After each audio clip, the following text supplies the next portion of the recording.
Olá, bem-vindos a mais um podcast com Leandro Castro. Como sempre, nosso QR Code com as nossas mídias sociais está aqui para todos que quiserem participar, para todos os que quiserem fazer perguntas. Novamente, recebendo pessoas para um bate-papo sobre cirurgia de obesidade, sobre obesidade de uma maneira geral. Recebendo hoje de novo nossa nutricionista, a querida doutora Sônia. Boa noite. Como está, bem? Sônia? Tudo bem? Tudo bem. E voltando a mais um paciente, para a gente Sim. conversar o lado de lá, de como é essa cirurgia, como é diferente para as pessoas o ato de fazer ou não a cirurgia bariátrica. Anthony, como você mesmo. está? Boa noite. Tô bem, tô ótimo. Excelente. Conta pra gente quem é o Anthony. Bom, O que as pessoas precisam saber de você? o Anthony de hoje, né? Me encontro em uma transformação, né? Hoje com 27 anos, 4 anos operado. E realmente, como muitas pessoas falam, existe esse antes e depois, essa outra personalidade ali, né? Obviamente que eu acredito que o Anthony hoje, ele tem um comprometimento, o mesmo comprometimento que a gente tava, que eu busquei quando eu comecei a buscar uma solução, que era a cirurgia, que é para realização profissional, mas é porque o Anthony gosta muito da área da beleza, o Anthony trabalha no meio da moda, mas o Anthony tinha um objetivo da aviação, né? O Anthony é comissário de voo, o Anthony é empresário, e o Anthony agora também está se profissionalizando para ser consultor de imagem, então a imagem em si também faz parte de quem eu sou hoje também. Então vamos pegar esse gancho teu de imagem, porque é uma discussão que a gente tem muito aqui. Você trabalhando com imagem, como você vê o preconceito com a obesidade? Para você ele existe, ele não existe? Está na cabeça de quem está nos assistindo e está fora do peso? Está na cabeça, sei lá, da beautiful people por aí? Como é? O que você enxerga? Olha, existe. Existe. Não dá pra ser negacionista. Certo. Existe.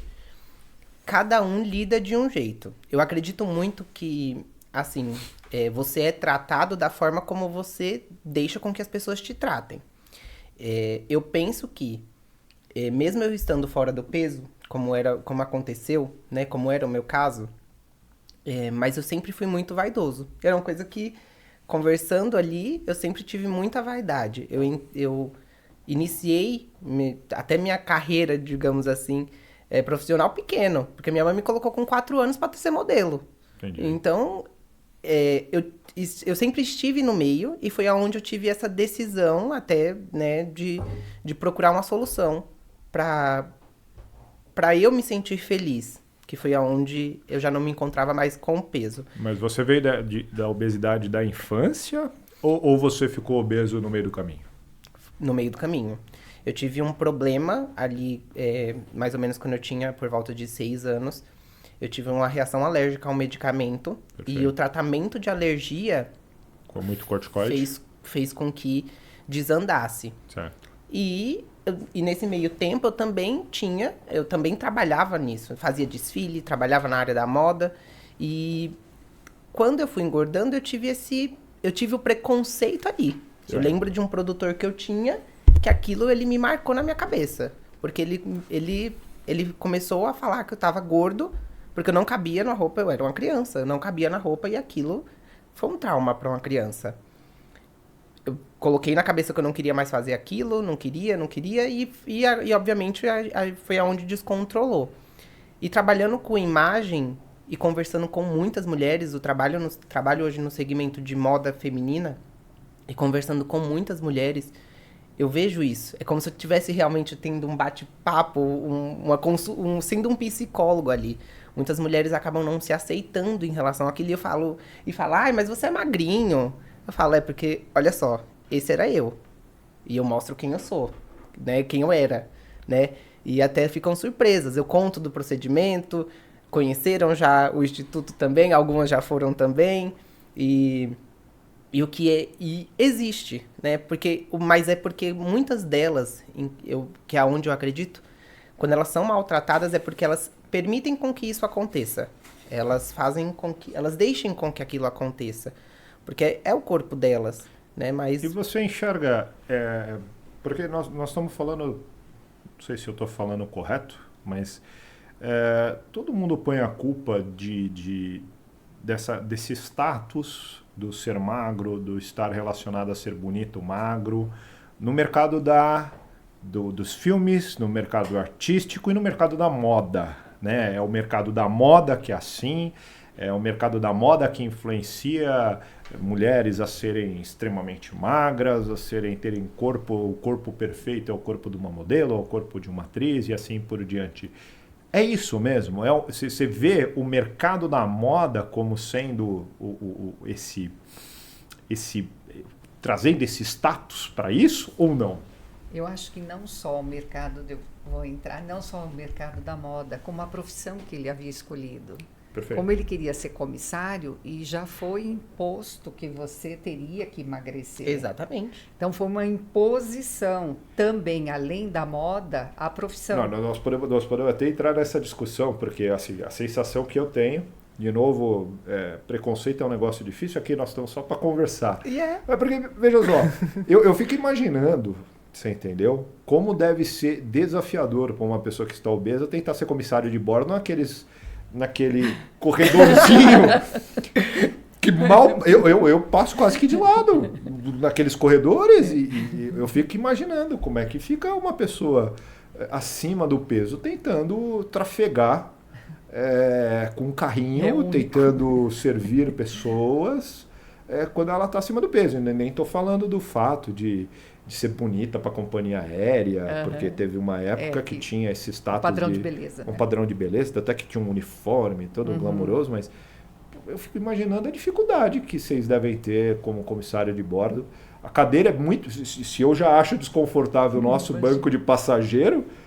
A do comissário. A do comissário, eu acho que vai ser ainda pior. É menor eu não ainda, consigo, né? Porque ele tem aquele Exato. banquinho que dobrável, né? E além do que você há necessidade de você transitar pela aeronave, porque afinal de contas os passageiros eles precisam ficar nos assentos, mas quem trabalha é que faz vai para um lado e para o outro. Faz a dinâmica toda, né? Então assim, realmente para a profissão, como foi realmente o real objetivo, é necessário a gente fazer uma bateria de exames.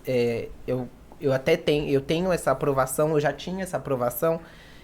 Obviamente que eu não tinha muita qualidade de vida e eu não conseguiria exercer tão bem como hoje, né? Mas eu tinha uma aprovação para poder estar ali, mas com certeza, se mover, pega uma bagagem, até uniforme, né? Um blazer, uma camisa.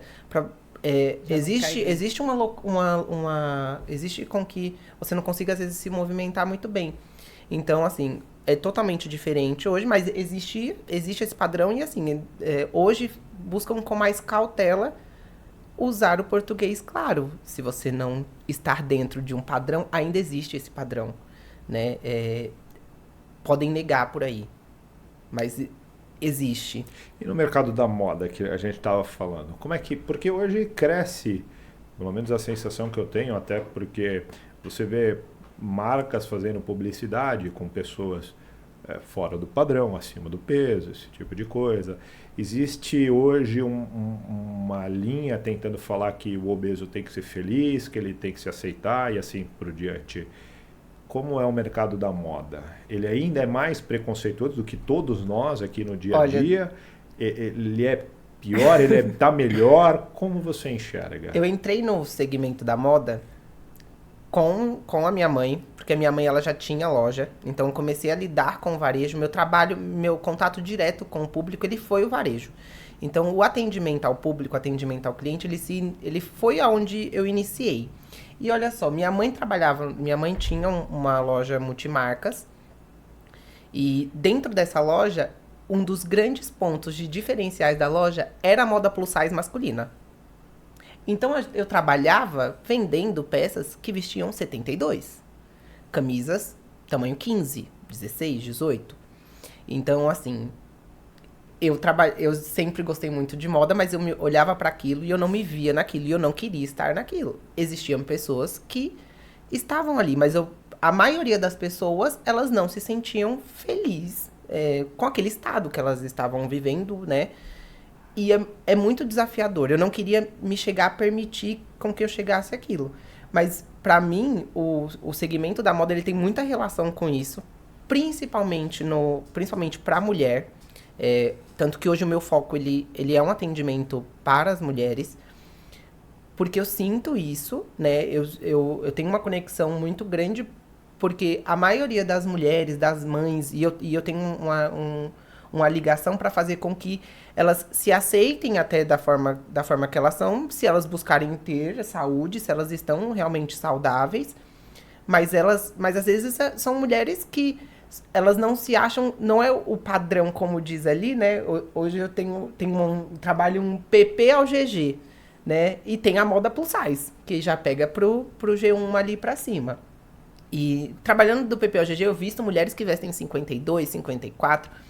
E às vezes a mulher ela não tá vestindo 52 ou ela tá vestindo 54 porque ela tá no nível de obesidade, às vezes é muito quadril, às vezes é uma cintura super fina, né? E assim, são biotipos, são corpos diferentes.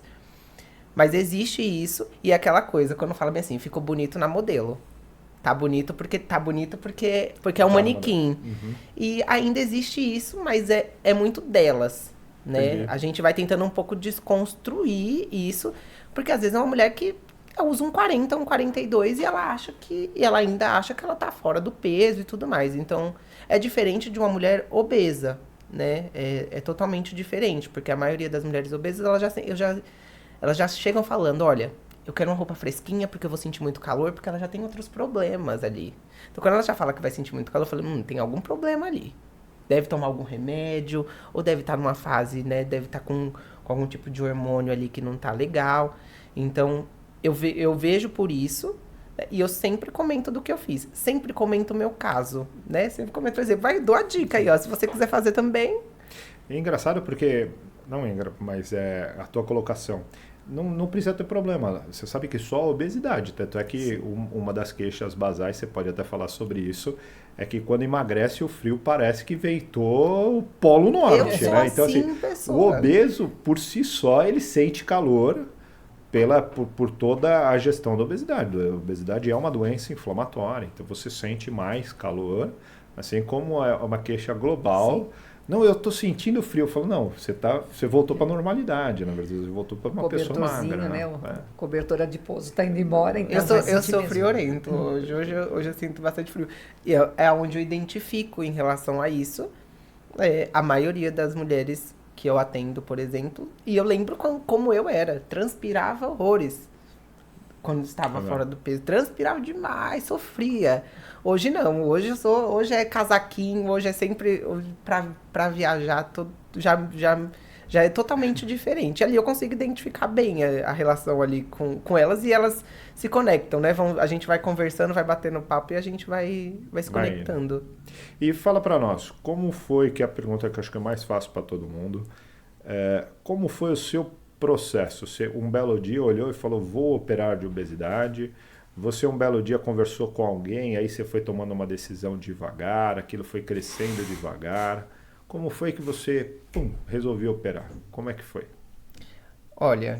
Aí é que tá o X do negócio, né?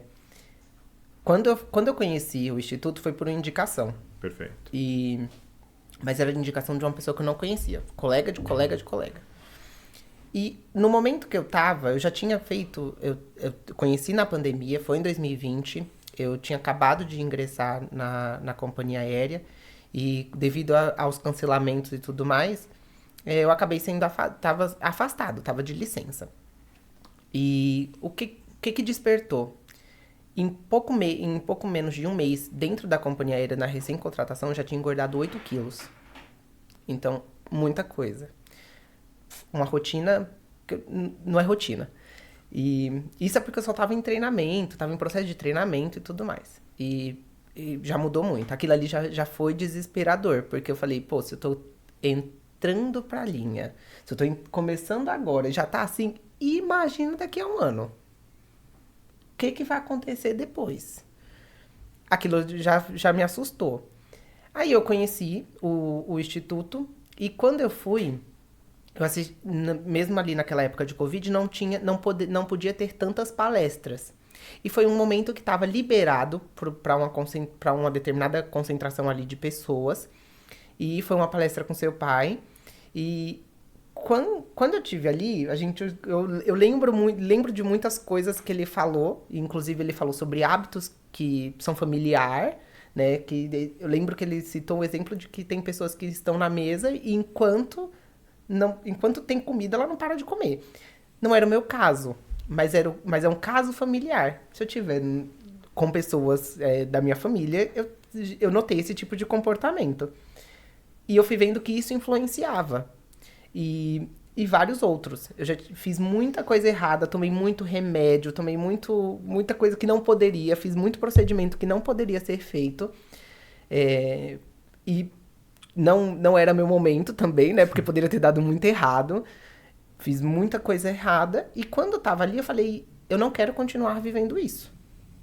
Então, eu coloquei pra mim, eu não tinha praticamente apoio nenhum, né? E eu estava ali, como eu comentei, a maioria das pessoas estavam acompanhadas e eu estava sozinho ali. E foi aonde eu tive muita consciência e eu decidi fazer a cirurgia por muita consciência minha, responsabilidade minha e dedicação também, porque eu saí dali, eu ouvi aquilo ali virou a chave mesmo, eu fui na recepção, aí eu falei, olha, eu quero passar com os médicos. Aí não tem data pra hoje, eu falei, tenta um encaixe. Olha, mas se for um encaixe, vai ser assim, ó. E era de manhã a palestra, 2 horas, todo mundo. Então eu fiquei o dia inteiro transitando de uma salinha de espera para outra, mas para passar com todo mundo, com gastro, com endócrino, com a doutora Sônia, passei com o senhor, passei com o doutor Nelson, mas foi tudo naquele dia, saí ali com os exames e eu falei, eu vou fazer. Aí cheguei em casa, falei bem assim, falei, olha, hoje eu fui numa clínica, vou fazer cirurgia bariátrica. O quê? Você tá louco? Você não precisa disso, não sei o quê, nananana. A minha cabeça já falava, você vai fazer. Quantos quilos você tinha? Você lembra? Nossa, já tava com 100 e pouco. 106. Você tem quanto de altura? 1,67, né? 1,67. 1,67. E nisso tudo, eu falei, eu vou fazer. Seu pai não queria, Não, meu né? pai falava que eu tava me mutilando. Né? Você tá se mutilando. Seu pai é obeso? É. E é uma das coisas que eu identificava. E familiar, mas eu já tinha visto outras pessoas que já tinham feito, tiveram bons resultados, outros que não tiveram tão bons resultados assim. Mas, e até então, eu não tinha muito conhecimento. Mas quando eu saí dali, eu já saí dali com a documentação para fazer os exames, eu já fui no caminho voltando para casa já marcando exame. Para poder fazer o mais rápido possível. Ele estava muito decidido quando ele chegou. Muito decidido. E assim, é uma coisa que até vendo, né? Assistindo outros pacientes aqui também, aí a gente tava conversando, como que é engraçado o fato de ter pessoas novas e o fato do comprometimento. Foi como eu assisti um podcast que o senhor fala assim, que os menos de 25 é 8 ou 80. É isso aí. Ou se dedicam e dão certo, ou dá super errado. E eu falo, eu sou dos que deram certo. Você tem razão. Mas é muito do crescimento pessoal, né? Se a gente olhar para os nossos 20 anos, é um momento que você está ali numa fase de transição. Por exemplo, tem muita gente que nessa época ainda não conheceu bebida alcoólica, ainda não saiu, tem gente que já saiu mais. Tem gente que está indo para a faculdade, está começando no mercado de trabalho um pouco mais efetivamente. Então são momentos de transição, né? São momentos marcadamente de transição emocional. Por isso que eu acho que tem. Porque você vai responder para a gente. Você tem 4 anos de cirurgia, correto? Isso. Como é difícil psicologicamente manter o hábito? Ou é muito fácil? Olha, eu fico até pra mim não é mais um desafio. Claro que não, virou hábito. Pra mim não é mais um desafio, né? A gente tava conversando exatamente... A questão é fazer virar hábito, né? Fazer com que o corrigir a alimentação, comer correto, As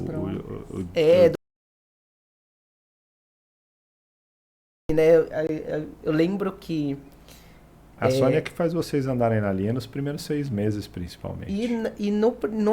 Quando eu voltei pra casa, que é aquela sensação de medo, né, das fases que vem, e eu lembro do que ela já tinha me explicado sobre a desidratação. Só que eu tava com medo. E quando foi por chamada de vídeo e ela falou, você não quis? Então agora você faz direito. E ela foi muito firme. E eu falei, se ela sabe, se ela tá falando, se eu passei o que eu tô, se ela sabe o que eu tô passando, e é normal, e é pra sentir, mesmo que seja aquele incômodo, vai. Então, era de 30 em 30 minutos o celular despertando, tomando os 50 ml. Não queria. Ele tinha mas medo. Ele tinha medo de tomar, ele tinha medo de engolir.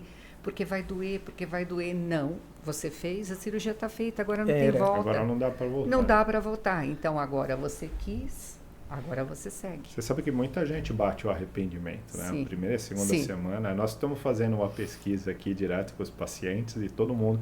Eu volto a insistir que eu sempre tive a sensação de que a segunda fase era... Que é a pior. A pior, mas todo mundo fala que é a qual primeira... Qual fase que é pior, que foi pior para você? A gente conversando fase. sempre isso. Para mim, a primeira fase é a pior. É uma mudança muito... É o medo, né? Exatamente. É como a gente conversou muito antes e como a gente tem hoje ainda o mesmo tipo de pensamento. Até um dia antes, você tá comendo tudo. De repente, nada. De repente, é nada. E é o medo. Assim, a internet, ela você pode pegar ela pro bem, como ela pode te ajudar, como ela pode também te atrapalhar muito. Sim. E ali na internet, uma das coisas que eu lembro é que, assim, dependendo do que você como ingere e coloca pra dentro, você pode estourar, pode abrir, é cada barbaridade, mas são fatos que eu acredito que se você tá ali num processo, né, como era isso, de cicatrização, que obviamente eu busquei conhecer, né, o que eu tava fazendo. Era um momento de cicatrização, por isso que não pode ter muito esforço. Então, assim, entendi o que precisava ser feito, mas eu tinha medo. Era novo. Então. É engraçado, porque o que eu falei para vocês sempre foi isso, né? O medo de vocês é a primeira fase. O meu medo é a segunda. Por quê? Porque quando o paciente se sente bem, e na verdade... Já acha que pode tudo, né? É quando a gente mais recebe mensagem, recebe queixas, recebe problemas que vem na segunda fase. Porque... é o cara que estava se sentindo super bem nos primeiros 15 dias e aí ele, nossa, eu tô bem e bum, avança o sinal, né? Porque a palavra rápido é um negócio, o inimigo número 1 da cirurgia bariátrica em termos de alimentação é a palavra rápido. Comer rápido. Esquecer que mastigar rápido, botar ansiedade no prato, né, para comer junto com a comida. Eu diria para você que é o caos da história. Você tem que tirar a ansiedade do prato, não pode ir com comer com consciência, né? Prestar atenção no que está fazendo. E é uma coisa que, a partir do momento que eu também... é muita responsabilidade e consciência, né? Isso é para qualquer pessoa também. Até muitas pessoas... dúvidas e para ter mais força, né? Para poder fazer. E é um fato que eu lembro assim. Eu operei no dia 6 de outubro. E no dia 30 de outubro, no final do mês, eu tinha um aniversário numa chácara. E iam vários amigos e tudo mais. Já estava num processo de recuperação. E eu fiz eu sempre gostei muito de cozinhar. E eu fiz uma feijoada para 60 pessoas sem experimentar o sal da comida. E todo mundo não acreditava que eu estava fazendo... Recém-operado, né? Obviamente contando com a ajuda, porque eu não podia ficar muito próximo do fogão, né? Mas ali controlando tudo e sem experimentar nada. A minha alimentação era o que eu podia comer. Então eu fiz exatamente que bom que você teve consciência. É a consciência. Né? Eu acho que isso é muito importante e isso, esse começo demonstra o porquê que você está aqui há 4 anos depois bem. Porque nós temos pacientes que chegam no final do primeiro mês perguntando se pode tomar Coca-Cola. Eu falo, gente, peraí, vamos voltar a fita. Você fez uma opção para fazer uma cirurgia bariátrica, a gente está aqui falando de mudança comportamental, e a primeira coisa que você quer saber no final do primeiro mês, você pode tomar um refrigerante. Eu acho que é a hora que a ficha parece que não caiu, sabe? Tipo assim, para onde você está? Para onde você está correndo que está errado a história? Hoje eu tive uma paciente que está 1 mês de operada e na fase de adaptação, mas é só um pouquinho de coca que eu estou tomando, só para descer. Eu falei, não, ela está com 2 meses. E eu falei, onde você viu que está prescrito coca? Não, mas é só um pouquinho. Eu falei, mas não tem um pouquinho. Não, mas eu preciso tomar para rotar. Cada um arruma a desculpa necessária para alguma coisa, né? Mas eu acho que o que as pessoas precisam entender é que a gente tenta combater um vício, né? Sim. Eu acho que a obesidade, ela tem muito de um vício alimentar, sabe? Da necessidade da gente comer para se sentir bem, comer para estar bem. Certos alimentos funcionam, acho que isso já foi mais do que discutido, que certas, principalmente açúcar, né? Funciona quase igual cocaína para o cérebro, sabe? Tipo, é uma euforia que causa no nosso sistema nervoso central que é impressionante. E ela precisa ser combatida. A gente precisa tirar ela da dieta para conseguir realmente entender como ela causa mal para nós em todos os prazos. Mas voltando aqui a falar, você sabe que a nossa curva, quando a gente fala em reganho de peso, ela é bastante marcante, né? A maior parte dos pacientes que voltam a ganhar peso voltam nos 3 primeiros anos. O paciente que rompe os 3, 4 anos, a chance dele voltar a ganhar peso é infimamente pequena. Eu vou dar um salvaguarda aqui, porque algumas mulheres que estão nos assistindo, às vezes depois de 3 ou 4 anos, acabam engravidando, e isso às vezes é uma barreira a ser passada. Mas no global, o paciente que passa de 3 a 4 anos dificilmente volta, porque ele introjetou tanto, né? Ele colocou tão para dentro os hábitos que virou hábito, virou hábito, rotina. Né? Rotina. A rotina, sei lá, você faz exercício físico, espero que faça, ou a rotina... Nisso eu decepciono, assim. Eu gosto muito de caminhada, né? Andar. E é uma coisa que eu não tenho o hábito, eu busco, né, fazer pelo menos a caminhada, ter essa rotina, porque e a caminhada eu gosto de andar mesmo. Então, assim, é ter a circulação, né? É algo que... E eu acredito que cada um tem o seu momento de falha. Eu sigo bem em vários momentos, mas em relação à academia, até a musculação em dia, não é algo que eu sinto, eu pratico. E é necessário. Sem dúvida. E toda vez que eu vou no consultório, o doutor sempre tá brigando mesmo. Porque... Mas a atividade física, ela é para nós, até pelo estilo de vida que nós temos hoje, que é muito sedentário, ela é quase uma suplementação, sabe? Assim, aquilo uma necessidade que falta no dia. Porque, puxa vida, se passar a maior parte do dia, a gente está ou sentado ou relativamente de pé, mas um de pé meio parado, ou sentado. E... talvez você não esteja sofrendo hoje pela idade que você tem, mas a hora que a coisa vai ali para casa dos 35, 40, tome cuidado, você precisa realmente manter uma atividade física, porque teu corpo ainda está produzindo hormônio, né? Em boas quantidades. A hora que a coisa começa a ir para baixo, é ruim. E se você não forma massa muscular nesse momento em que você está vastamente produtor de hormônio, para você ir produzir massa muscular lá na frente é difícil. Por isso que todo mundo fala que é tão difícil. Depois dos 35, 40 se torna cada vez mais difícil a perda de peso. E você é tão disciplinado, então coloca como meta. Isso é algo que isso é algo que eu preciso, realmente.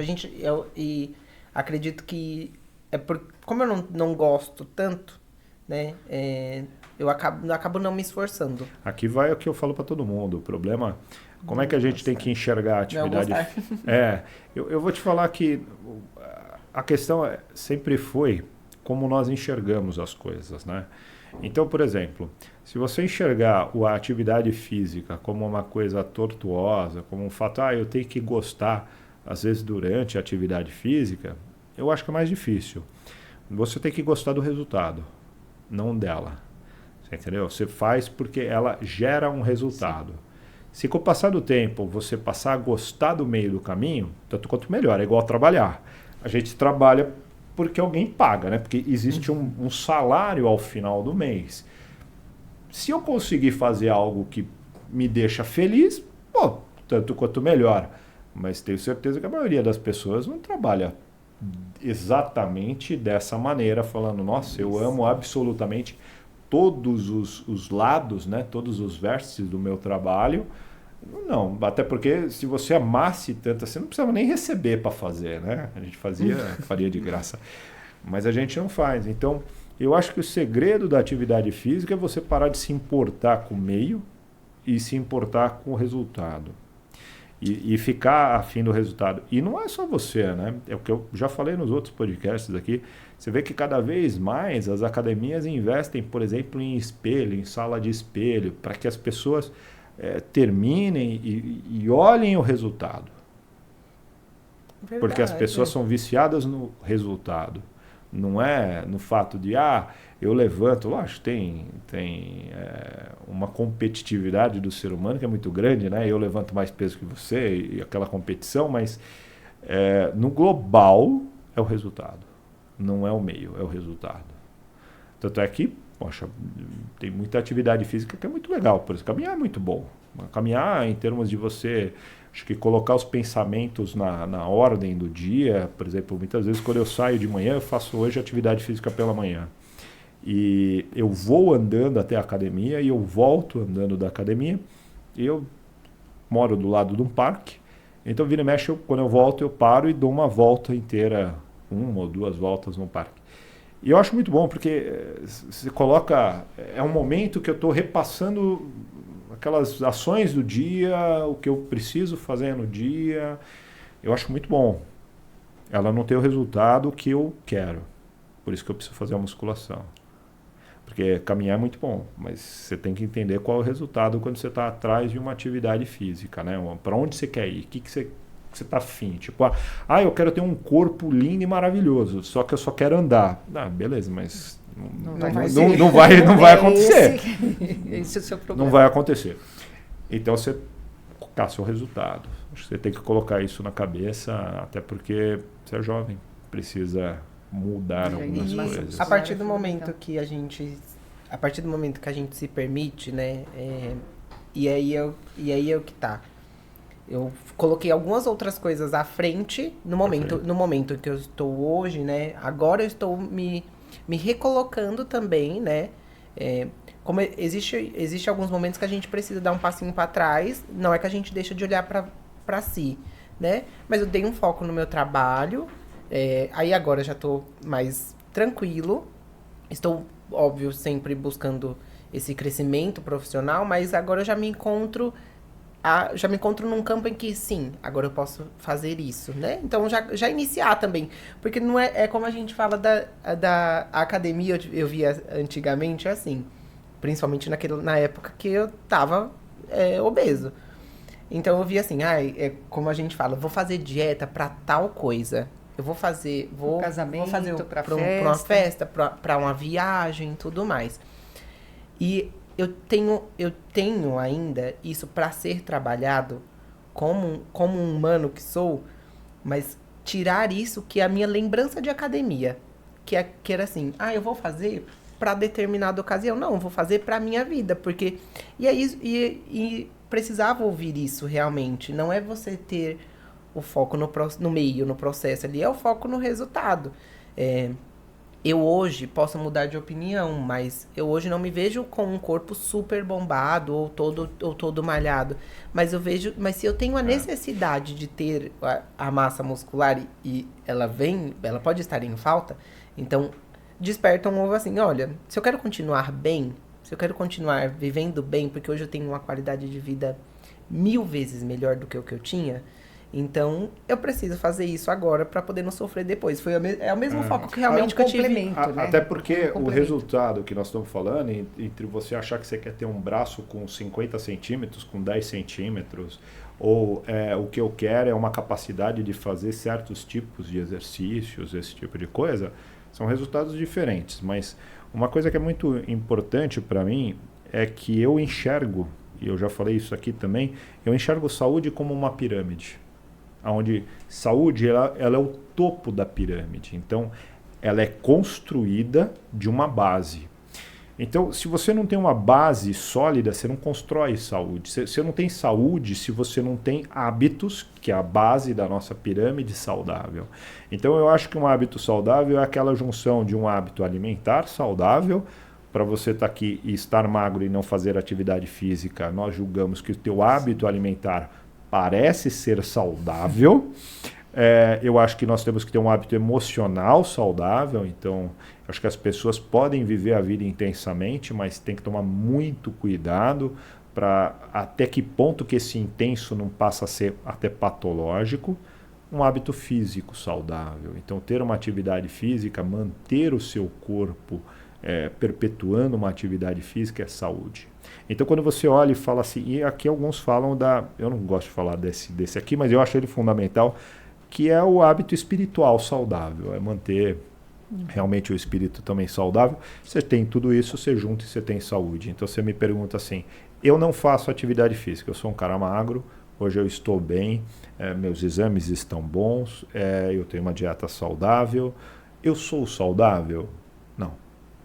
Na minha visão, não. Falta coisa para a gente realmente determinar saudável. Assim como você pode pegar uma pessoa que vai na academia absolutamente todos os dias, come de uma maneira extremamente rigorosa e sofre seja de ansiedade ou depressão, e essa pessoa também não é saudável. Então, a saúde na minha visão, ela tem que ser uma somatória de hábitos construídos e você botar a saúde lá em cima, lá no topo. E se você conseguir chegar lá, então sim, você é saudável. A massa muscular é fundamental. Então, para você está faltando exatamente isso. A pergunta que fica para você é, como é o teu hábito alimentar? Você tem horários para se alimentar? Você não tem horários para se alimentar? Só para a gente terminar, porque já não estamos puxando as orelhas mesmo, então a gente já faz o serviço completo, né? Vamos lá. E é uma coisa que a gente estava conversando até um pouco antes, né?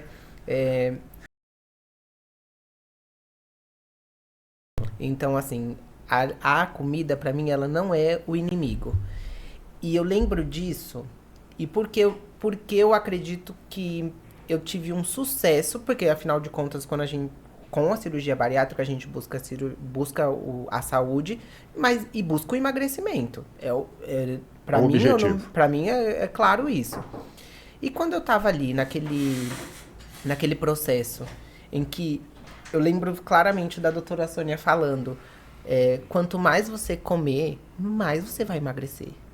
Só que comer bem, direito... Quantidade é qualidade. Exato. Não é quantidade, é qualidade. É a qualidade. Você então, sabe assim, que hoje vicia cada vez mais em vídeos no Instagram mostrando, tipo, um pacote de bolacha e a quantidade de arroz, feijão, comida que você poderia comer em vez de comer um pacote de bolacha. E eu lembro claramente disso, e tanto que é uma coisa que eu falo, uma das coisas que eu mais gosto de comer é arroz e feijão. E eu vi em outro podcast, uma outra paciente falando, eu não consigo mais comer arroz e feijão. E eu falei, cara, é a coisa que eu mais como. Porque eu gosto, não que eu como em excesso. Mas a pergunta pra você é, quando é que você voltou a comer arroz e feijão?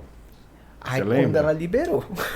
Então você já gostou, porque a maior parte das pessoas tem dificuldade com arroz e feijão, porque ele é um grão difícil de mastigar. A maior parte das pessoas engole o grão muito fácil. Acha que não precisa mastigar. Entendeu? E aí vem o processo digestivo mais complexo e assim por diante. Até que uma das recomendações que a gente dá às vezes é amassar, quebrar o grão com o garfo. Deixar ele mais cozidinho. Fui comendo assim. Corrido. Porque aí você vai pondo o caldinho do feijão, vai amassando. Aí você vai entrando aquilo quase que como um purê e devagarzinho. Já não tem uma boa mastigação, então mas aí aí já você vê como o processo é mastigação, né? Mastigação, sim. Tanto é que a mesma coisa acontece com a carne moída. O pessoal, não consigo comer carne, mas a carne moída eu consigo. Anthony. Até hoje. A carne moída em relação a outra, só que alguém fez o trabalho de trituração, de moer para você. É o caso do Anthony até hoje. Ele não come carne. Ele come carne moída, mas a carne, o bife... Não sinto mais... Nem aquelas... Eu amava comer carne. Hoje passa despercebido. Vou no frango, vou no peixe.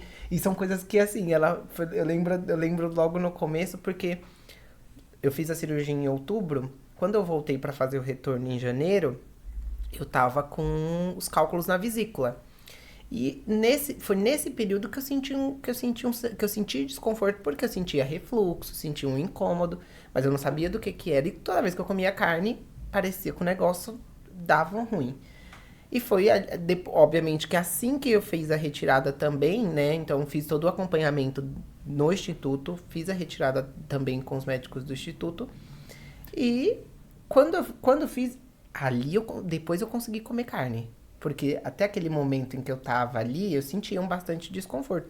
Mas eu fui perdendo o gosto, né? Eu falava, doutor, aí ela, você tem que comer. Você quer virar vegano? Deixa pra virar vegano depois. Olha, você precisa. É algo que seu corpo não tem. Então, assim, fui colocando na cabeça. É um trabalho super especial e muito importante esse acompanhamento, que é o que eu falo. Todo mundo dentro do Instituto fala a mesma língua. Então, todos os médicos, eles se comunicam de uma forma igual. E não adianta só um falar. Se fosse fora, né, se eu passasse com cada especialista fora, cada um ia ter um tipo de abordagem. E eu poderia não ter nem resultado e nem ter essa paz com a comida. Porque eu não sinto tanta vontade, mas eu gosto de comer carne, por exemplo. Mas comer, alimentação.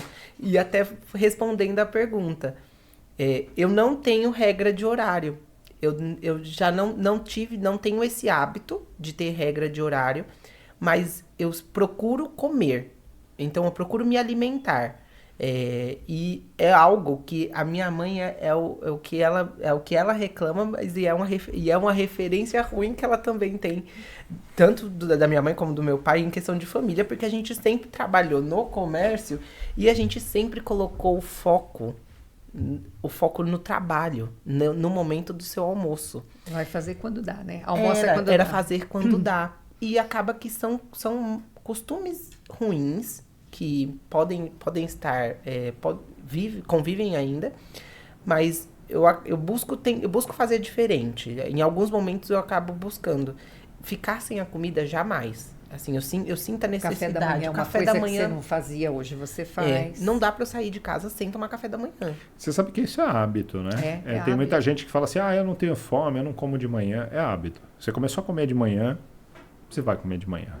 Teu corpo tem um relógio biológico fantástico, no sentido de falar pra gente. A gente atrapalha mais esse relógio do que ele não funciona, né? Você quer ver o paciente? O ponto fundamental você fala esse. assim, não costumo comer de manhã. Não. Você costuma viajar? Viajo. Vai para o hotel? Vou. E no hotel? Café? Você toma café da manhã? No hotel. Quer dizer, então você toma café da manhã. Porque às vezes não me cai bem, mas no hotel cai bem, só cai bem no hotel. Às vezes é aquela coisa, né? O hábito, né? Se você não toma porque não está preparado, não toma porque não está pronto, preguiça não de toma fazer, porque... Inclusive porque, por exemplo, lá em casa a gente educa os meninos dessa maneira, né? Meus filhos acordam, eu faço eles sentarem na mesa e tomar café antes de ir para a escola. Senta aí.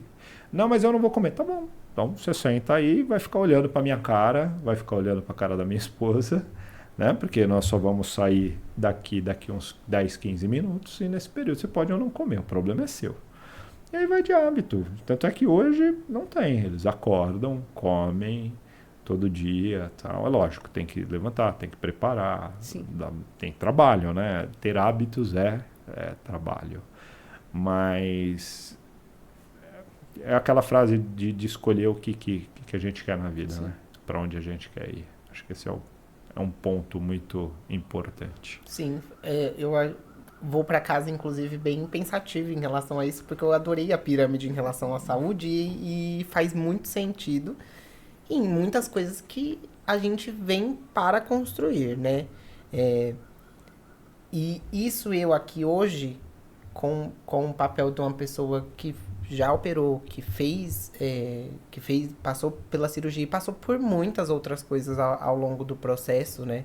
até para decidir, mas para quem também tá vendo e pensando, porque eu acredito que a maioria das pessoas que estão assistindo são pessoas que querem conhecer, querem saber como que é, como eu fazia, como eu buscava. Você fez cirurgia plástica depois? Não fiz. Não se sentiu? Não fiz. Eu penso em fazer, mas não tive nem fisicamente, assim, eu passo despercebido. Inclusive, pela... Esse é o resultado da juventude, tá? Só pra te avisar. São 27 anos, né? Esse é o resultado da juventude. Passei despercebido demais, não fiz nada. Que bom. Coxa, braço, a única coisa que eu penso em fazer, mas realmente uma coisa que até o próprio cirurgião plástico fala. Aí você precisa ir pra academia, porque é bom você Massa ganhar muscular. um músculo, pra poder você ter o resultado do jeito que você quer. Porque eu fiquei com um leve excesso de pele na barriga. Mas também, porque o processo pós, eu também fiz muito certo também, né? Falho por enquanto, ou melhor, vou me permitir a falhava pra poder, né, sair daqui já com esse pensamento de estou indo pra E academia. vamos cobrar. Podem. Amanhã estarei por lá no instituto. e vou entrar pra isso, pra poder fazer, porque eu sei que só será bom pra mim. Foi da mesma forma como eu fiz como eu fiz a cirurgia e tô tendo uma qualidade de vida não só corporal, mas psicologicamente. Eu tinha uma distorção de imagem terrível. E essa distorção de imagem que eu acabo lidando também com outras pessoas é onde eu acredito. Tudo foi na dedicação. Como eu dediquei, vou me dedicar a isso da musculação. O pilar da saúde para mim foi fundamental para poder... a pirâmide da saúde, né? Para poder eu entender de fato. Porque muitas outras coisas precisam estar bem, né? Não é só... Para mim fez muito sentido, assim. E fala para nós uma coisa, se você pode falar. Libido, como é depois da cirurgia? Ótimo. Pior, melhor? Não, fica até melhor. Fica estranho? Fica até melhor. E era exatamente uma coisa que... Também, se você olhar na internet, é um caso de loucura. Porque fala que a pessoa perde, que a pessoa não tem mais toque, não tem mais sensação. Muito pelo contrário. Eu acredito que isso ajudou muito. Pelo menos pode ser até pela minha idade, também pela juventude. Mas ajudou muito a ter mais segurança. A se permitir se relacionar. Né? Eu acredito muito nisso, que a partir do momento que você ganha segurança, Autoestima, a autoestima elevada. Você acha que muda, por exemplo, você mudou a busca, o que você queria na busca por um parceiro? Não, eu acredito... Tipo, o que você aceitava, o que você queria. Eu vi isso... E hoje... É a mesma coisa? Inclusive, eu perguntei isso eu vi isso num podcast até, né, aqui, em relação aos relacionamentos. E tem essa variação de pessoa para pessoa, Acho que é por isso que a gente conversa com um monte de gente. Tem essa variação de pessoa Exato. por pessoa, mas tem muito de essência. Aí, em relação a isso, em relação à relação sexual, em relação à atração, vai muito da essência. O que eu gosto? O que me faz bem? O que me atrai? Então, eu tinha um gosto muito peculiar, mas assim, em relação ao que eu achava de beleza. Porque eu me acho bonito. Eu me achava bonito obeso, e hoje eu me acho muito bonito. Perfeito. E porque eu me encontrei mais, me amo mais, e quando eu decidi até mesmo dar essa qualidade de vida pra mim, pra fazer a cirurgia, é porque eu precisava me amar mais. Mas o seu gosto peculiar continua o mesmo? Então, aí eu acredito que não, né? Mais seletivo. Tudo bem. Eu acredito que acredito que mais seletivo. Porém, o meu foco foi que... O porquê eu vou citar isso? Vou citar de uma entrevista que eu vi aqui, porque o meu foco não foi isso. Meu foco manteve-se. Né? Eu mantive a qualidade, mantive mantive o foco no que eu achava que me atrai. Nos valores. Nos valores, na personalidade, nas características. Sim. Aí, por exemplo, eu vi que é um caso das pessoas quando elas se casam. Ou casados, né? Que aí, às vezes, é um parceiro ou a parceira que ainda é obeso e a pessoa faz a cirurgia. E acaba que a pessoa que faz a cirurgia, ela não acaba tendo aquele olhar pra pessoa, né? E eu assistindo, eu fiquei, que conflito deve ser isso? Um parceiro hoje que chega pra você realmente e fala assim, vamos comer pizza todo dia? Vamos deixar uma coca guardada lá todo dia? Em vez de fazer uma atividade física, vamos ficar sentado aqui no sofá? É muito difícil. Eu acho que o relacionamento, ele também é uma construção onde você tem que ter... Lógico, cada um tem a sua personalidade, mas é como se as pessoas tivessem que remar para o mesmo lado.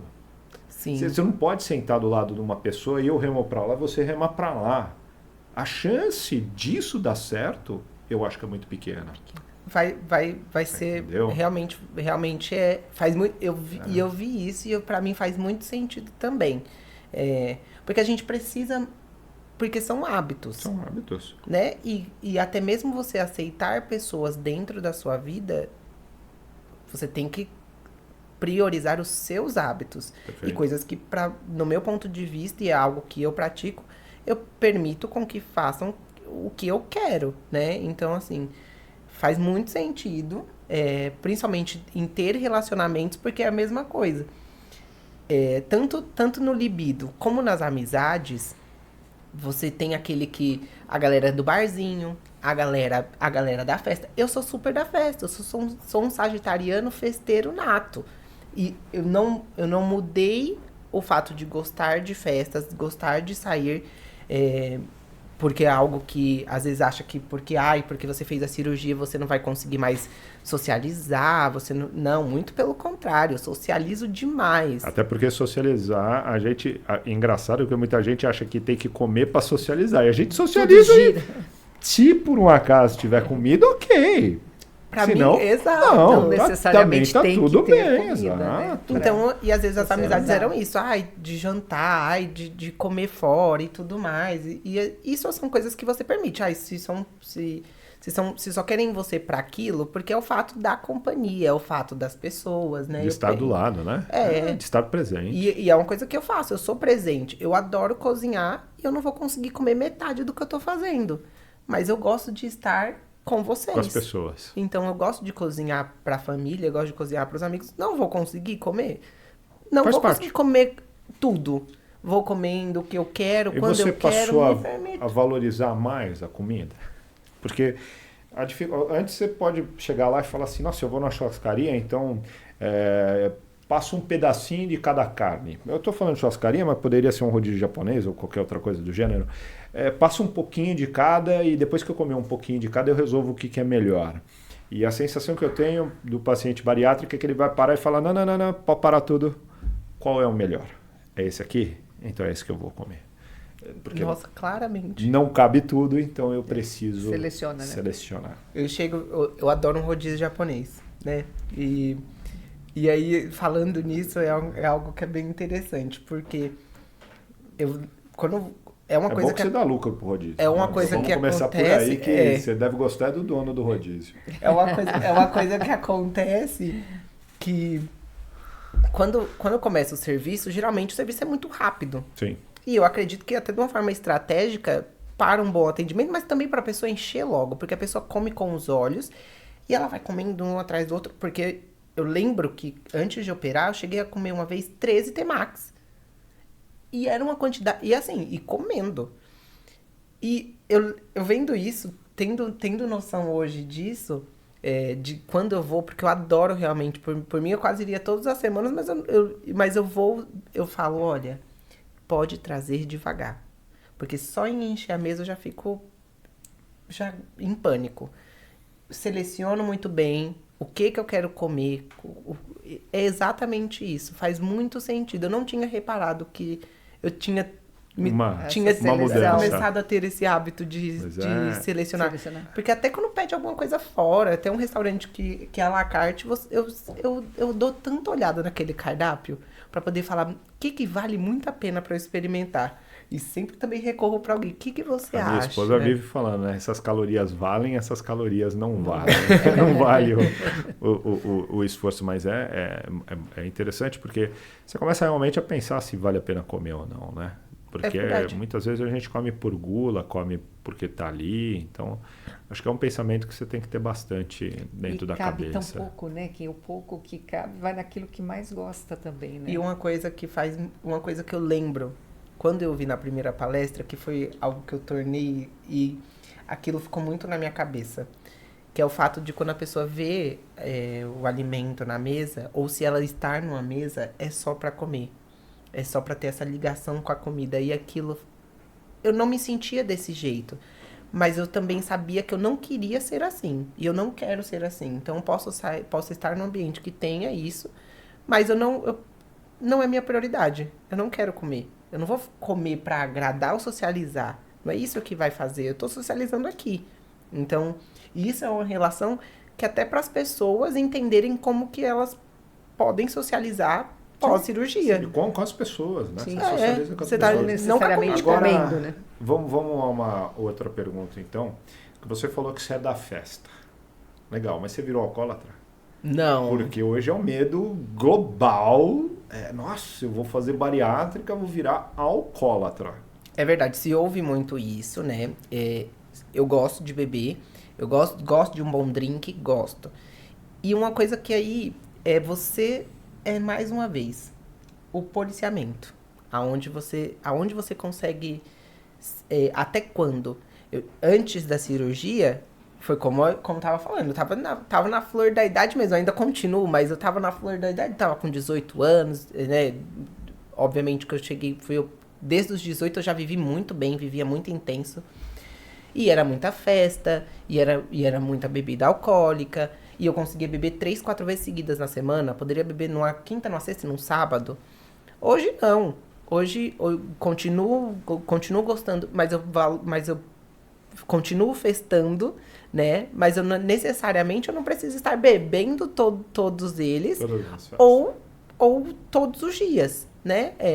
Prioriza. Eu amo carnaval, eu sou muito carnavalesco, adoro viajar no carnaval e é uma coisa que aí eu vou policiando.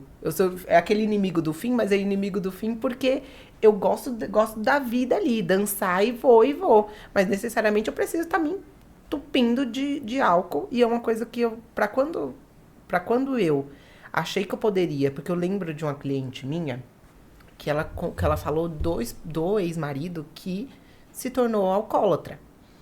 Quando ela me falou aquilo, aí eu fiquei em choque. Aí, porque tinha ouvido, mas eu nunca vi ninguém falar, ninguém próximo falando assim, sabe, aconteceu. Quando ela me falou aquilo, aí eu peguei e falei bem assim, bom, né, tava no momento, era uma época finalzinho de carnaval, ia começar o carnaval, eu falei bem assim, vou fazer 40 dias sem bebida. E ficou? Fiquei. E você sabe que, para mim, isso é vou entrar em 2 temas, né? Só para salientar para todo mundo que está em casa, que o alcoolismo, hoje a gente estima na casa de 3% só dos pacientes operados de obesidade. Lógico que como se opera cada vez mais, você acaba encontrando cada vez mais casos, porque é uma porcentagem. Eu diria que as 2 grandes causas, na verdade, do alcoolismo primeiro, ele já era uma pessoa que bebia bastante, sempre gostou, e acontece que ele já bebia muito, ele tinha um corpo muito grande, aquilo diluía e agora a coisa começa a não funcionar tão bem assim. E a segunda são pessoas que fizeram uma troca de vício. O meu relaxamento era comer um pastel e uma coxinha.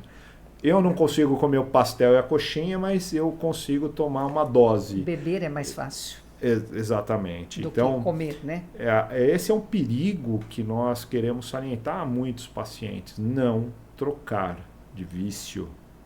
E para mim, pro Leandro, para mim, a minha definição clássica para mim de alcoolismo, de você saber se você está alcoólatra ou não, É aquela hora que você chega e fala assim, não, mas você consegue sair ou ficar com a gente e não beber? Não, lógico que eu consigo. Ah, então, mas você fica bem? Vai ficar mais chato. Então, ser alcoólatra.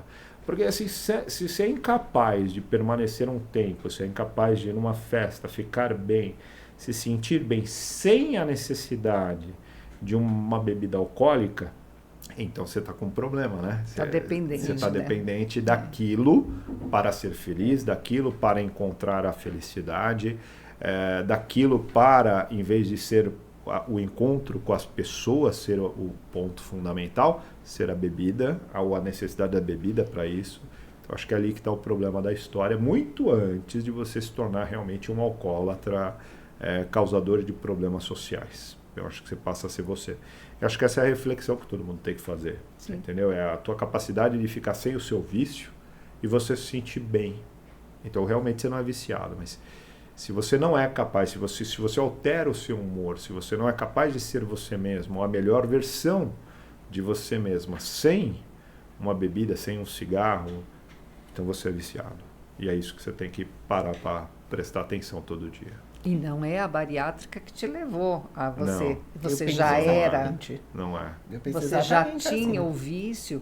Quer dizer, ficou mais fácil porque comer é mais difícil, tem que mastigar, né? Então eles acabam trocando, porque beber é tranquilo. Passar tranquilo. Sim. E é o descontar em algo, né? Porque às vezes, porque é o relacionado à bebida, eu penso muito por isso que uma pessoa não bariátrica, mas uma pessoa bariátrica, o fato dela beber para descontar algo, seja raiva, seja problemas e tudo mais, ela tá tirando o foco de um para outro, Sim. né? É o fato. E acontece que você fica mais... Você consegue ficar mais frágil, não sei se é a palavra correta, pós a cirurgia, porque você tá querendo fazer isso, só que seu corpo mudou, né? Então eu vejo que vai muito da atitude da pessoa. Eu acho que é a mudança de foco, sabe? A gente Isso. tem que conseguir mudar o foco da história. A vida é frustrante. Na verdade, se a gente pegar um dia de 24 horas, a gente tem mais dor de cabeça, frustração ou chateação do que momentos de felicidade, momentos em que a gente Prazerosos. está tendo prazer ou se sentindo bem. Então aí você olha e fala assim, poxa vida, então qual é a definição do ser feliz? A capacidade que você tem ou não de dar mais valor a esses pequenos momentos de felicidade em detrimento do resto. E quando você vê algumas pessoas que colecionam problemas, colecionam depressão e assim por diante, você vê pessoas que nitidamente dão muito mais valor às coisas que mais incomodam do que às coisas que não incomodam, das coisas que são de felicidade. Então, ponto de vista é saber onde você enxerga cada coisa, como você enxerga cada coisa, cada momento. E isso se volta a absolutamente qualquer coisa que você faça ao longo do seu dia. Se você enxergar aquilo bem, será bom. E mais do que isso, também vai de encontro com o que a gente conversou lá no começo, que nós já falamos em outros podcasts, que é a energia que você emana quando você está bem. E que muitas vezes quando você está obeso, você está tão depressivo consigo mesmo, você está tão triste consigo mesmo, que você acha que as pessoas ao seu redor estão te tratando mal, estão te tratando de uma maneira pior, tal, mas é muito mais da energia que você está jogando para fora, né? Tipo, aquela coisa, se eu chegar e falar, bom dia, a chance de alguém me responder, bom dia, é muito maior do que, oi, tudo bem, como você tá? E assim por diante, né? Então, não sei, eu acho que é um ponto de vista que as pessoas precisam aprender a olhar e mudar.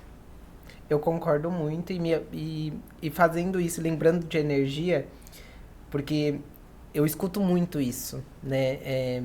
Eu busco estar bem e fazer com que as pessoas que estejam comigo estejam bem também. E às vezes eu não posso sentir a energia ruim do outro, eu não posso ver a pessoa ruim que o outro é, mas me apresentaram uma frase e pra mim fez muito sentido e eu carrego essa frase até hoje, que é: o que você vê em mim está em você.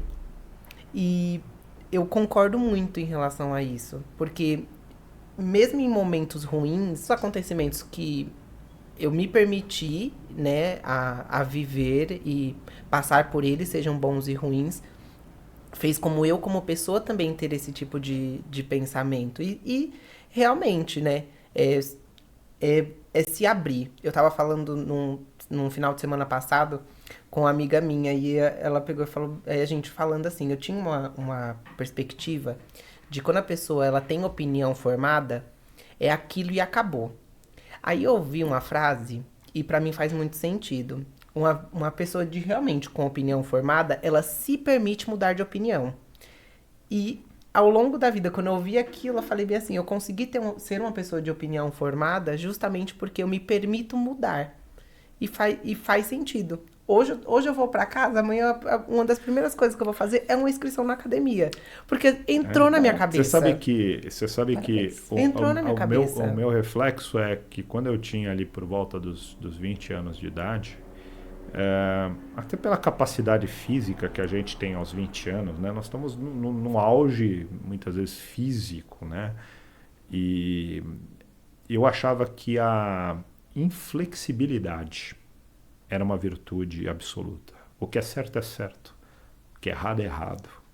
É assim que se vive e é desse jeito. E, na verdade, se educa a criança falando sim e não. Ela justamente ela não tem comportamento emocional para entender nuances da vida. Então, eu acho que aos 20 anos de idade a gente é inflexível. E a gente entende que esta inflexibilidade é uma virtude. E hoje eu diria para você que a maior virtude que existe é você entender que você é flexível. Você pode perfeitamente mudar dependendo de onde você está, com quem você está, para onde você quer ir.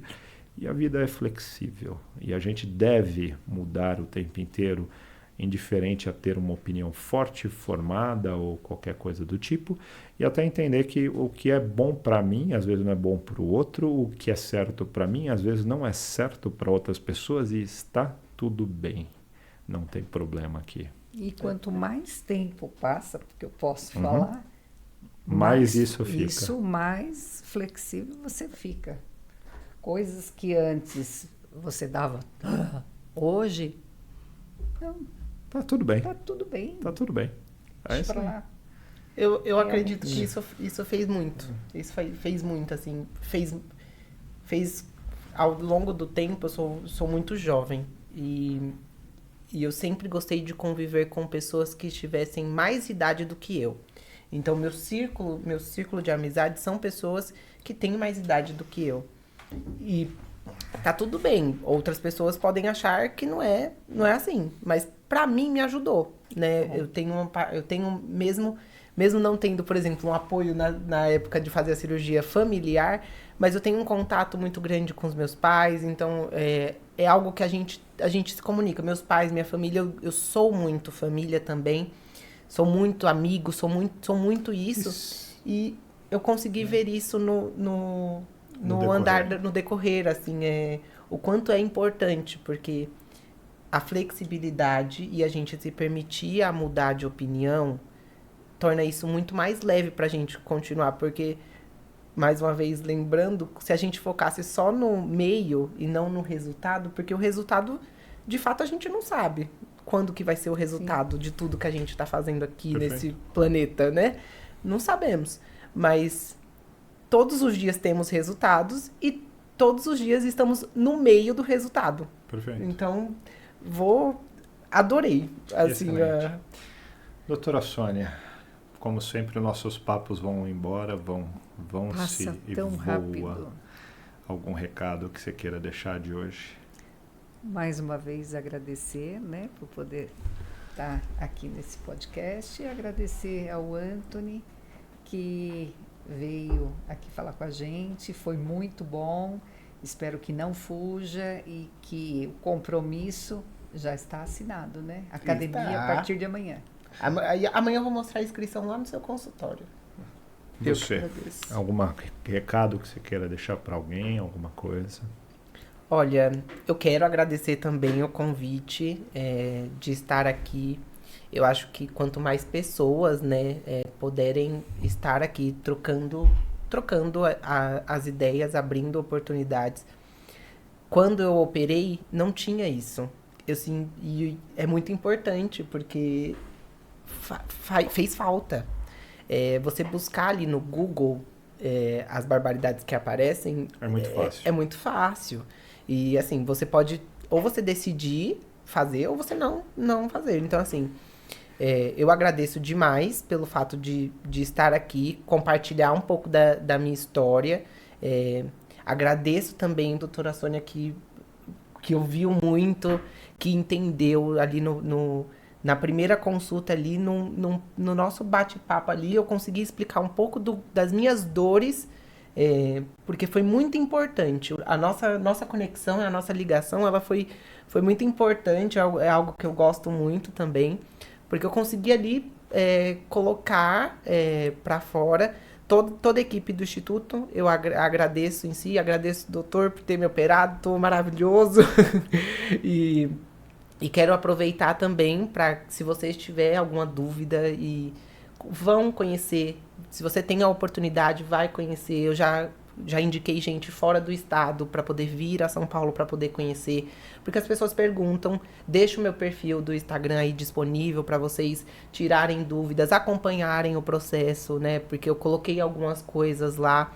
Se eu tivesse tido esse norte ali, até pensado nisso antes, eu poderia ter feito compartilhar, né? Eu sou uma pessoa que trabalho com exposição, eu trabalho com imagem, mas eu acabei não colocando, né? Não compartilhando tanto da minha rotina, mas qualquer dúvida também, né? Porque é bom a gente ouvir outros pacientes. Eu acho que isso São isso experiências, aqui, né? Nossa, isso aqui é muito importante, dá muita segurança. Nós achamos que essa troca estava faltando. A gente trocava muito entre os profissionais, ficava muito aquela coisa profissional e, lógico, a gente ouve os pacientes todos os dias, a gente ouve histórias das mais variadas todos os dias, né? Então, a gente vê cada vez mais as pessoas buscando comentários, esse tipo de coisa, mas eu acho que eles são curtos. Eu acho que poder conversar com a pessoa, pessoas que estejam com vontade, como você, de compartilhar, de abrir, de mostrar, talvez mostrar as dificuldades, mostrar as vitórias, eu acho que é muito importante. Eu acho que isso ajuda. O que nós temos que ter na cabeça é ajudar as pessoas, né? Que eu acho que é o que a gente busca. Acho que desde quando nós fizemos a área da saúde, seja eu, seja a doutora Sônia, a gente busca tentar ajudar as pessoas. E acho que esse é um jeito. Acho que é uma das formas que a gente tem, porque, infelizmente, realmente e fazem com muita excelência, né? Vocês merecem a internet, parabéns. às vezes, está maldosa demais da conta, né? Tá difícil, e eu acho que as pessoas precisam aprender a procurar na internet, a ter opinião e fazer esse tipo de coisa. Mas muito obrigado. Muito obrigado pela presença. Demais. A todos vocês, muito obrigado pela audiência, muito obrigado por estarem nos ouvindo. Deixamos aqui os nossos QR Codes para quem quiser entrar em contato, para os pacientes que quiserem sentar aqui. Para quem não é paciente ainda, mas quiser sentar aqui, a gente fazer uma troca ao vivo sobre como é o processo de fazer uma cirurgia. Só entrar em contato com a nossa equipe. Muito obrigado a todos. Até a semana que vem.